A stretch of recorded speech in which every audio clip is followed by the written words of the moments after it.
Good morning વિદ્યાર્થી મિત્રો, કેમ છો? મજામાં? ધોરણ 9 સામાજિક વિજ્ઞાન પાઠ 16 ભાગ 1ની અંદર આજે આપણે આબોહવા વિશે છે એ જાણકારી મેળવવાની છે. જો કે તમે હવામાન અને આબોહવા જે 8મા ધોરણની અંદર આ બે વસ્તુ છે એનો પરિચય છે આપણે મેળવી ચૂક્યા છીએ. આબોહવા એ વાતાવરણની લાંબા ગાળાની પરિસ્થિતિ છે, જ્યારે હવામાન કેવું છે? ટૂંકા ગાળાની પરિસ્થિતિનું પરિણામ છે.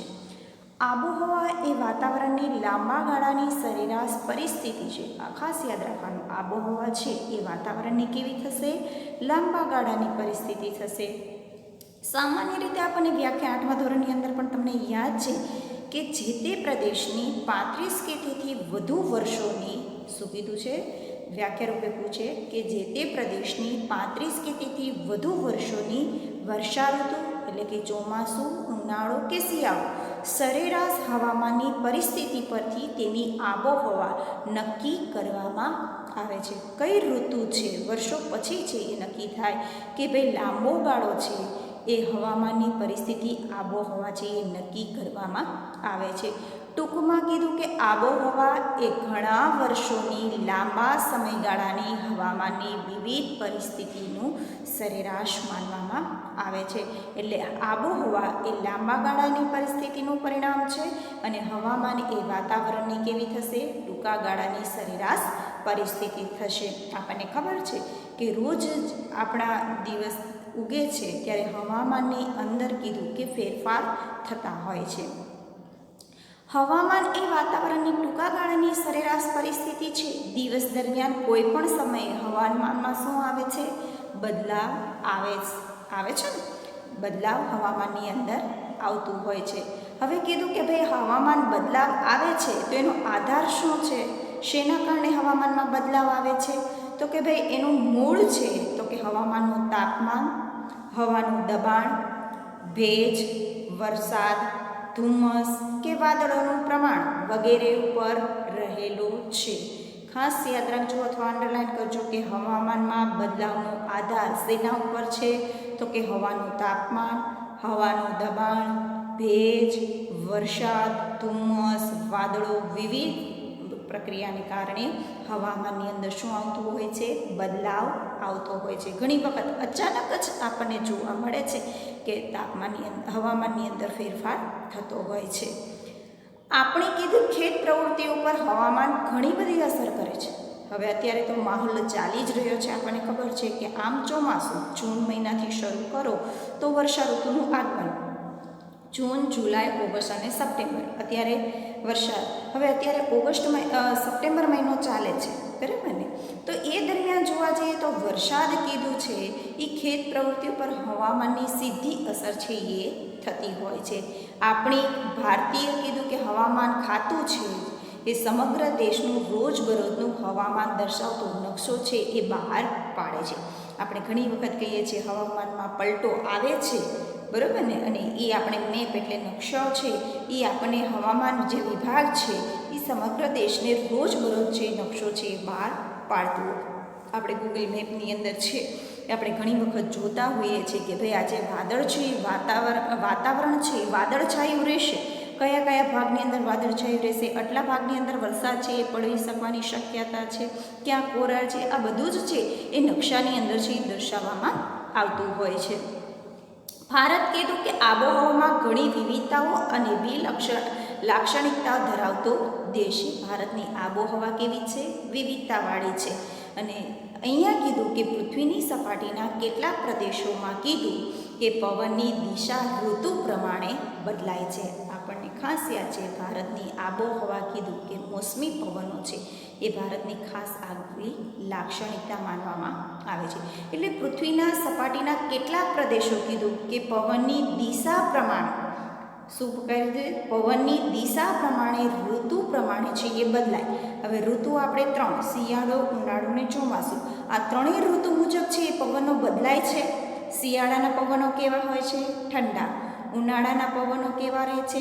ગરમ. એટલે અહીંયા કીધું કે પૃથ્વીની સપાટીના કેટલાક પ્રદેશો એવા છે કે પવનની દિશા છે એ ઋતુ પ્રમાણે છે એ બદલાતી જોવા મળે મળે છે. એટલે ઋતુ પ્રમાણે કીધું કે દિશા બદલાતા પવનોને આપણે કેવા પવનો તરીકે ઓળખીએ છીએ? મોસમી પવનો તરીકે ઓળખીએ છીએ. અંડરલાઈન કરજો તમારી બુકની અંદર. ઋતુ પ્રમાણે, ઋતુ એટલે શું કહેશો તમે? શિયાળો, ઉનાળો ને ચોમાસું. આ ઋતુ મુજબ, સિઝન મુજબ બદલાતા જે પવનો છે એને આપણે શું કહીએ છીએ? મોસમી પવનો તરીકે ઓળખીએ છીએ. અરબી ભાષાનો જે મૂળ શબ્દ છે એ શું છે? તો કે મોસમ. આ પરથી પવનો જે છે એને મોસમી પવનો નામ આપવામાં આવ્યું છે. જે આપણે મોસમી પવનો કહીએ છીએ એ મૂળ કઈ ભાષા ઉપરથી? તો કે અરબી ભાષા ઉપરથી, જેનો શબ્દ શું છે? મોસમ છે. એટલે એ આ પવનોને આપણે મોસમી પવનો તરીકે ઓળખીએ છીએ.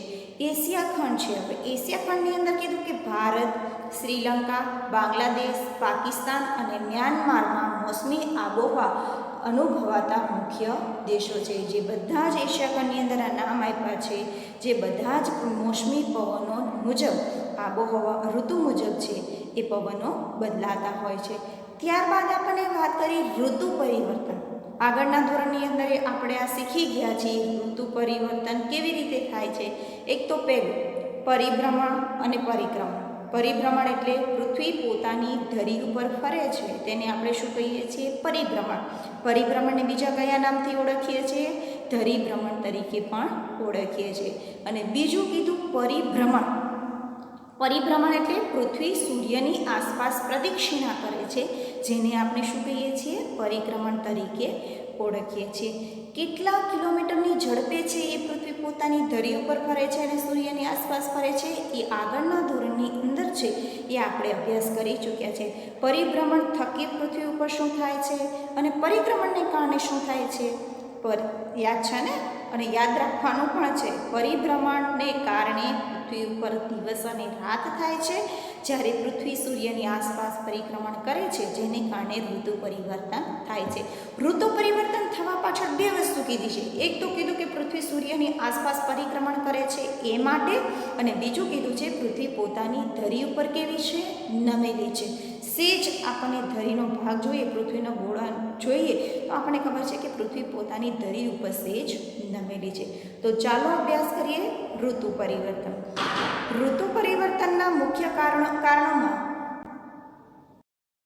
ઋતુ પરિવર્તનના મુખ્ય કારણોમાં પૃથ્વીનું સૂર્યની ચારે બાજુ પરિક્રમણ ઉપરાંત કીધું બે વસ્તુ જવાબદાર છે. કદાચ આપણને પ્રશ્નમાં પૂછે કે ઋતુ પરિવર્તન થવા પાછળ બે પરિબળો જવાબદાર છે. એક તો પૃથ્વીનું સૂર્યની આસપાસ પરિક્રમણ કરવું, અને બીજું કીધું છે પૃથ્વીનું ધરી નમનને કારણે છે એ ભાગ ભજવે છે. હવે પૃથ્વી કીધું કે પોતાની ધરી ઉપર કેટલા ખૂણે નમેલી છે એ પણ આપણે આગળના ધોરણની અંદર અભ્યાસ કર્યો. ખાસ યાદ રાખજો, ફરીને પાછું યાદ કરાવું છું. પૃથ્વીની ધરી 23.5 અંશના ખૂણે નમેલી છે, અને કક્ષાની સાથે પૂછે તો 66.5 અંશના ખૂણે કેવી છે?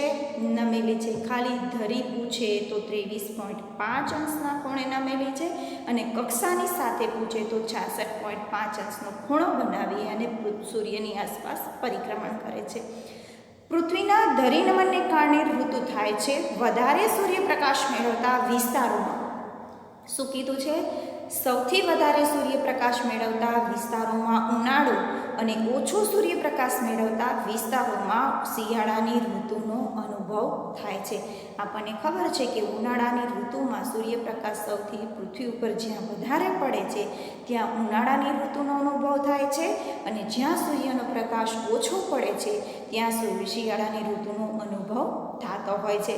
આપણને દિવસ અને રાત, આપણે 3 ઋતુ, શિયાળો, ઉનાળો અને ચોમાસું, બરાબર ને? શિયાળાના પવનો કેવા હોય છે? ઠંડા. અને દિવસ અને રાતની ક્રિયામાં પણ ફેર પડે છે. શિયાળામાં જોવા જઈએ તો દિવસ કેવો હોય છે? ટૂંકો, અને રાત લાંબી. જ્યારે ઉનાળામાં દિવસ લાંબો અને રાત ટૂંકી. શિયાળામાં પવન ઠંડા અને ઉનાળામાં પવન ગરમ. હવે કીધું છે 22મી ડિસેમ્બરે, હવે સૂર્યના કિરણો કીધું છે વૃત્તો 3: વિષુવવૃત્ત, કર્કવૃત્ત, મકરવૃત્ત. ગોળાર્ધ 2: ઉત્તર ગોળાર્ધ અને દક્ષિણ ગોળાર્ધ. અને ઉત્તરથી દક્ષિણના 2 ભાગ પાડો તો પૂર્વ ગોળાર્ધ અને પશ્ચિમ ગોળાર્ધ. હવે કીધું છે ઋતુ 3 છે, બરાબર ને? તમે ખાસ આગળના ધોરણની અંદર પરિચય મેળવી છે. 22મી ડિસેમ્બરે સૂર્યના કિરણો મકર ઋતુ પર કેવા પડે છે? લંબ પડે છે. આથી દક્ષિણ ગોળાર્ધમાં, કારણ કે મકર ઋતુ ક્યાં આવશે? દક્ષિણ ગોળાર્ધ. અહીંયા કીધું છે કે દક્ષિણ ગોળાર્ધમાં ઉનાળો અને ઉત્તર ગોળાર્ધમાં શિયાળોનો અનુભવ થાય છે. તેથી ભારતમાં રાત લાંબી અને કેવી રહે છે? ઠંડી. ઉત્તર ગોળાર્ધમાં શિયાળો હોય છે ત્યારે ભારતમાં કીધું એમ કે ડિસેમ્બર મહિનાની અંદર રાત લાંબી અને ઠંડી અનુભવાતી જોવા મળે છે. તેવી જ રીતે 21મી જૂને કર્ક ઋતુ પર શું કીધું છે? 22મી ડિસેમ્બરે સૂર્યના કિરણો મકર ઋતુ પર લંબ પડે છે, જ્યારે 21મી જૂને કર્ક ઋતુ પર સૂર્યના કિરણો લંબ છે એ ઉત્તર ગોળાર્ધમાં પડતો હોવાથી દિવસ કેવો રહે છે? લાંબો રહે છે. કારણ કે આપણને ખબર છે કે આપણો ભારત દેશ કયા ગોળાર્ધમાં આવશે? ઉત્તર ગોળાર્ધમાં સમાવેશ થાય છે. એટલે 21મી જૂને કીધું કે કર્ક ઋતુ સૂર્યના કિરણો સીધા પડે છે, એટલે ઉત્તર ગોળાર્ધની અંદર દિવસ કેવો રહે છે? લાંબો જોવા મળે છે. અહીંયા સરસ મજાનો આપણને જે આકૃતિ આપી છે, ઋતુ પરિવર્તન સૂર્ય આપ્યો છે, પૃથ્વીનો ગોળો બતાવ્યો છે, અને બે આપણને બતાવ્યું છે પૃથ્વીની ધરી છે પોતે કેવી છે? નમેલી છે. નીચેનો ભાગ તમે ધ્રુવ જોવા જાઓ એટલે પૃથ્વી પોતાની ધરી ઉપર 23.5 અને કક્ષા એટલે ફરે છે ત્યારે એ 66.5 અંશના ખૂણાનો સાથે છે એ પ્રદક્ષિણા કરતી હોય છે. એટલે 21મી જૂને કર્ક ઋતુ પર અને 22મી ડિસેમ્બરે મકર ઋતુ પર સૂર્યના કિરણો કેવા પડે છે? સીધા પડતા જોવા મળે છે. એટલે ઋતુ પરિવર્તન કીધું અને જ્યાં સૂર્યના કિરણો સીધા પડે ત્યાં દિવસ લાંબો અને વિરુદ્ધ દિશામાં શું મળે છે? દિવસ ટૂંકો, એટલે કે સૂર્યના પ્રકાશ ઓછો મળે છે. હવે આપણને આગળના ધોરણની અંદર પણ આપણે પ્રયોગ કર્યો હતો કે માની લો કે ટોર્ચ દ્વારા કીધું કે પૃથ્વીનો ગોળો છે અને એને સામ અંધારો કરી અને ટોર્ચ દ્વારા પૃથ્વી ઉપર પ્રકાશ પાડ્યો અને જ્યાં સૂર્યનો પ્રકાશ પડે છે ત્યાં અંજવાળો અને એના વિરુદ્ધ ભાગમાં શું રહે છે? અંધારું જોવા મળે છે. ત્યારબાદ કીધું કે ધરીભ્રમણ એટલે પરિભ્રમણ. આ ધરીભ્રમણ અને કક્ષાભ્રમણ ગતિથી સીધી અસર માનવ જીવનના ખોરાક, પોશાક અને રહેઠાણ ઉપર થાય છે. ધરીભ્રમણ અને કક્ષાભ્રમણની ગતિની અસર માનવ જીવન ઉપર સીધી એના ખોરાક, પોશાક અને રહેઠાણ ઉપર થતી જોવા મળે છે. ભારત જેવા મોસમી આબોહવા ધરાવતા દેશોમાં ઋતુ પ્રમાણે એટલે કે દિશા પ્રમાણે બદલાતા પવનો શિયાળા અને ઉનાળામાં મોસમી પવનો ઋતુગત કીધું કે હવામાન ઉપર વ્યાપક અસર છે એ કરે છે. કારણ કે ઋતુ મુજબ જે પવનો બદલાય છે જેને કારણે ભારતની અંદર કીધું કે લોકોના ખોરાક, પોશાક અને રહેઠાણ ઉપર સીધી અસર થતી જોવા મળે છે. આપણને ખબર છે કે ભાઈ આપણી ઋતુ જે શિયાળો હોય છે, ઠંડી ઋતુ સામે આપણા ખોરાકમાં આપણે ફેરફાર કરીએ છીએ, પોશાકની અંદર ફેરફાર કરીએ છીએ ને. અને દરેક ઋતુ હવામાનને આગવા એક પોતાના શું હોય છે? લક્ષણો આપે છે. આથી જ આબોહવા મોસમી આબોહવા તરીકે ઓળખવામાં આવે છે. હવે કીધું છે કે ભારતની આબોહવાની વિવિધતાની વાત કરી છે, તો કે ભારતની આબોહવા છે અનેક બાબતમાં ભિન્નતા જોવા મળે છે. શું કીધું છે? ભારતની આબોહવામાં અનેક બાબતોમાં ભિન્નતા જોવા મળે છે. હવે દક્ષિણ ભારત દ્વીપકલ્પીય, આખો જે ભારતનો નકશો છે નીચેનો દક્ષિણનો ભાગ કેવો કીધો છે? દ્વીપ, 3 બાજુ જળરાશિ ધરાવે છે. ભારતના દ્વીપકલ્પીય પરિસ્થિતિ ધરાવતો હોવાથી દરિયા કિનારાની આબોહવા કેવી જોવા અનુભવ થાય છે? સમ આબોહવા. જેમ તમે દરિયા કિનારાથી નજીક એમ તમને આબોહવા કેવી અનુભવાશે? સમ. બહુ ઠંડી પણ નહીં અને બહુ ગરમી પણ નહીં. જ્યારે જેમ તમે દરિયા કિનારાથી દૂર એમ ખંડીય આબોહવાને અનુભવાતું જોવા મળે છે. એટલે દરિયા કિનારાથી જેમ દૂરના પ્રદેશો એમ આબોહવા કેવી કીધી છે? ખંડીય. ખાસ યાદ રાખજો, દરિયા કિનારાથી જેમ નજીકના પ્રદેશો એમ આબોહવા સમ અનુભવાય છે, જેમ દરિયા કિનારાથી દૂરના પ્રદેશો એમ આબોહવા ખંડીય અનુભવાતી જોવાય છે. ઉત્તર ભારતનો કીધું ઘણો ભાગ દરિયા કિનારાથી કેવો છે? દૂર છે. આપણને નીચે દક્ષિણનો ભાગ જોવા જઈએ તો ત્રણ બાજુ જળરાશિ છે અને ઉત્તરનો ભાગ આ દરિયા કિનારાથી કેવો છે? દૂર છે. એટલે ઉત્તરના ભાગની આબોહવા કેવી કીધી છે? ખંડીય. આપણને ઘણી વખત પ્રશ્ન પણ પૂછે છે કે ઉત્તર ભારતમાં ઠંડી અને મધ્ય ભારતમાં ગરમીનો અનુભવ થાય છે. કારણ કે તો પ્રશ્નનો જવાબ રહેશે કે મધ્ય ભારત છે એ કર્કવૃત્તિ કેવું છે? નજીક છે. જ્યારે કીધું કે ઉત્તર ભારત કર્કવૃત્તિ કેવું છે? દૂર છે. માટે ઉત્તર ભારતમાં ઠંડી અને મધ્ય ભારતમાં ગરમીનો અનુભવ થાય છે. હવે કીધું છે ભારતથી લગભગ મધ્યમાંથી કર્કવૃત્ત પસાર થાય છે. હવે આપણને ભારતનો આગળના ધોરણમાં પણ ભણી ગયા છે અને વારંવાર તમને કીધું કે ભારતનો જે નકશો છે, આમ તો આખી પૃથ્વી ઉપર જોવા જઈએ 3 વૃત્ત કીધા છે: વિષુવવૃત્ત, કર્કવૃત્ત અને મકરવૃત્ત.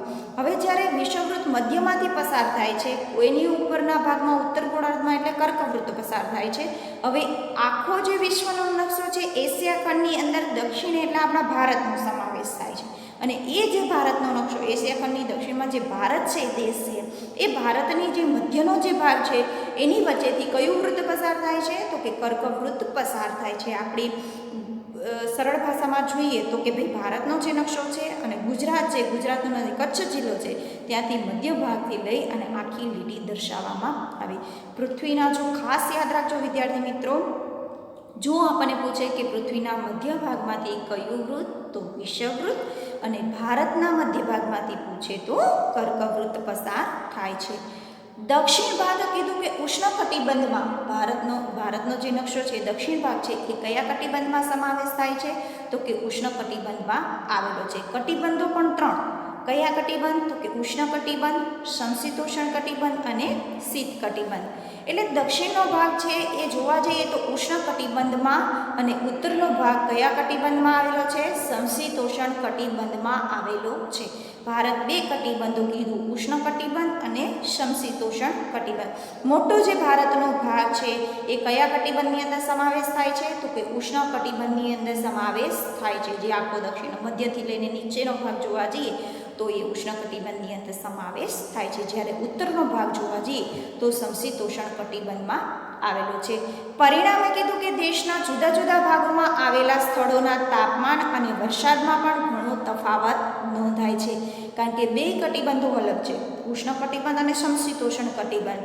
અને જ્યાં તાપમાન ઊંચું ત્યાં વરસાદ કેવો રહે છે? વધુ જોવા મળે છે. એટલે પરિણામે કીધું કે દેશના જુદા જુદા ભાગોમાં આવેલા જે તાપમાન અને વરસાદને કારણે પણ ઘણો તફાવત જોવા મળે છે. હવે કીધું કે ઠંડી ક્યાં વધારે પડે છે, ગરમી ક્યાં વધારે પડે છે અને વધુ વરસાદ ક્યાં પડે છે. કારણ કે જેવી આબોહવા, જેવું તાપમાન છે એવું જે તે પ્રદેશની અંદર છે, કીધું કે વરસાદ છે, ગરમી છે, કેવી અનુભવાય છે એની સુંદર મજાની અહીંયા આપણને વાત કરી છે. અને આ વસ્તુ ખાસ યાદ રાખવાની છે. હવે અહીંયા આપણને સમજાવ્યું છે કે લદ્દાખ એટલે કે ઉત્તરમાં આવેલું છે, બરાબર ને? હવે લદ્દાખમાં આવેલા લેહ અને દ્રાસનું તાપમાન શિયાળા શું કીધું છે? શિયાળાની ઋતુમાં -45°C કરતાં પણ કેવું જાય છે? નીચું જાય છે. ઉત્તરનો ભાગ કીધું એક તો સમશીતોષ્ણ કટિબંધમાં અને એમાંય શિયાળાની ઋતુની અંદર લદ્દાખની અંદર લેહ અને દ્રાસમાં તાપમાન 45°C કરતાં પણ નીચું જાય છે. જ્યારે રાજસ્થાનમાં આવેલા શ્રી ગંગાનગરમાં અને અલવર ખાતે ઉનાળામાં તાપમાન 51°C જેટલું ઊંચું જાય છે. આ ખાસ યાદ રાખવાનું છે. શિયાળામાં સૌથી વધારે તાપમાન નીચું ક્યાં? તો કે લદ્દાખના લેહ અને દ્રાસમાં. જ્યારે સૌથી વધારે તાપમાન ઊંચું છે એ રાજસ્થાનના શ્રી ગંગાનગરમાં અલવર ખાતે છે, એ સૌથી ઊંચું જાય છે. એવી જ રીતે કીધું કે સૌથી વધારે વરસાદ ક્યાં પડે છે? તો કે પૂર્વ ભારતમાં મેઘાલય રાજ્યના ચેરાપુંજીમાં સૌથી વધારે વરસાદ, અને સૌથી વધારે વરસાદ એટલે કેટલો? 1200 સેન્ટીમીટર કરતાં પણ વધુ વરસાદ છે એ પડે છે. હવે 3 શબ્દ ખાસ યાદ રાખવાના છે કે સૌથી વધારે ઠંડી ક્યાં, સૌથી વધારે ગરમી ક્યાં અને સૌથી વધારે વરસાદ ક્યાં. કારણ કે આપણે વિકલ્પની અંદર પૂછી શકીએ છીએ કે ભાઈ રાજસ્થાનનું કયું એવું શહેર છે કે જેની અંદર સૌથી વધારે ઊંચું તાપમાન જોવા મળે, અને લદ્દાખના કયા જિલ્લાની અંદર કીધું એમ કે તાપમાન સૌથી નીચું રહે છે અને સૌથી વધારે પૂર્વ ભાગની અંદર પહાડી વિસ્તારોમાં મેઘાલય રાજ્યના ચેરાપુંજીમાં સૌથી વધારે દુનિયાનો વરસાદ પડે છે. હવે કીધું છે ચેરાપુંજીથી આશરે 1600 કિલોમીટર દૂર આવેલું મોસીનરમમાં પણ 24 કલાક દરમિયાન પડેલા મહત્તમ વરસાદીય સ્થળ તરીકે પણ પ્રસિદ્ધ પામ્યું છે. બે તમે નામ લખી શકો. આપણે વરસાદ વધુ પૂછે તો કે મેઘાલય રાજ્ય છે, તો મેઘાલયના ચેરાપુંજી અને મોસીનરમમાં સૌથી વધારે વરસાદ પડે છે. અને ચેરાપુંજીથી કેટલા કિલોમીટર દૂર મોસીનરમ આવેલું છે? 16 કિલોમીટર દૂર આવેલું છે. ત્યારબાદ આપણે કીધું કે પશ્ચિમે રાજસ્થાનમાં આવેલા રણ પ્રદેશ, કારણ કે રાજસ્થાનનો અડધો ભાગ કેવો છે? રણ પ્રદેશ છે. આ સમગ્ર વર્ષ દરમિયાન જોવા જઈએ તો અમુક ભાગની અંદર વરસાદ કેવો છે? 10થી 12 સેન્ટીમીટર વરસાદ પડે છે, કારણ કે વરસાદ રાજસ્થાનના રણ પ્રદેશની અંદર વરસાદ સાવ ઓછો પડે છે. દેશના કોઈ પણ પ્રદેશમાં કીધું કે પૂરની વિકટ પરિસ્થિતિએ ભયંકર તારાજી સર્જી હોય છે.